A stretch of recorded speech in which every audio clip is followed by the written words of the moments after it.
instruction how to write normal message on the console to print hello world on the terminal. Now let us see in advance if you have to store some certain information and display it. So what will we do on these issues? Today's topic is data type, and it's very important. Data type, they are very useful to store data in a program. Without data, there is no use of program. Program contains two elements: data instruction or operation in that data.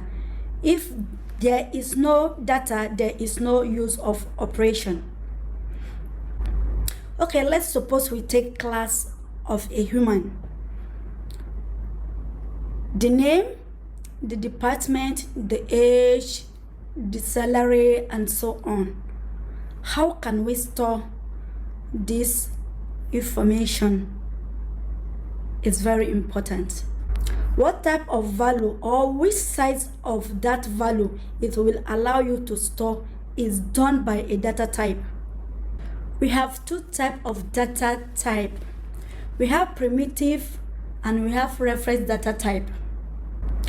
Primitive data type allowed you to store a simple value. This value is predefined in Java. You cannot modify the set of the operations for these primitive data types. And we have reference data type. Reference data type, the class object or the array variable that you create are nothing but a reference type. These variables are created using the constructor of the particular class. As we are moving ahead, we will understand how we should create these reference objects. Under the primitive data type, we have numeric, which is int, short, long, float, and double. So in this place, it also have a textual data. This primitive also have textual data, which is byte and char.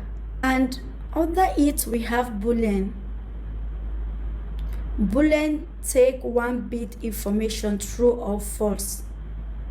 And byte is 8-bit information. Char allow you to store a single character with a closed by quotation. We have long, we have int, we have short, bytes, and this floating point number, where you're supposed to store an integer, you store floating point number, you know it will not be compatible. So we have to know how to store our information, our data into the system before we start our program. This primitive data type allow you to store instant because primitive data type value size is predefined in Java. And reference data type. Reference store the value in heap memory. In this reference, you cannot predefine it because you may not know what data or output you will get. So let's see the range. Here is the boolean. By default is false. So if you do not assign anything to it, it's false. Char, which is character, it takes 2 bytes, which is 16 bits. And the range is 0 to 65536. Byte take 1 byte, which is 8 bits.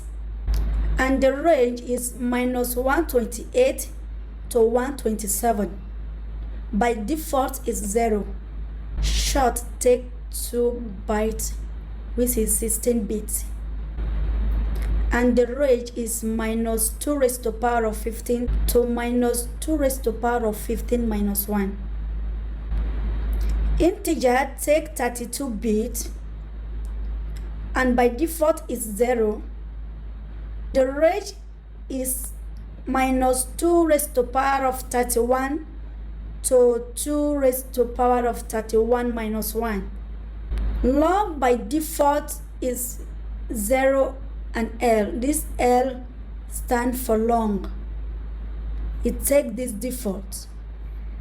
And 8 bytes, which is 64 bits. And the range is 2 minus 2 raised to power of minus 23 times 2 raised to power of 127.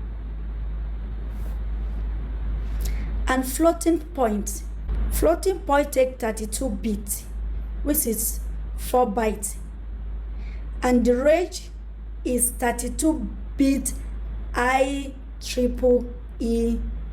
70, I think 754, right? 754. And also double take 64 bits, which is 8 bytes.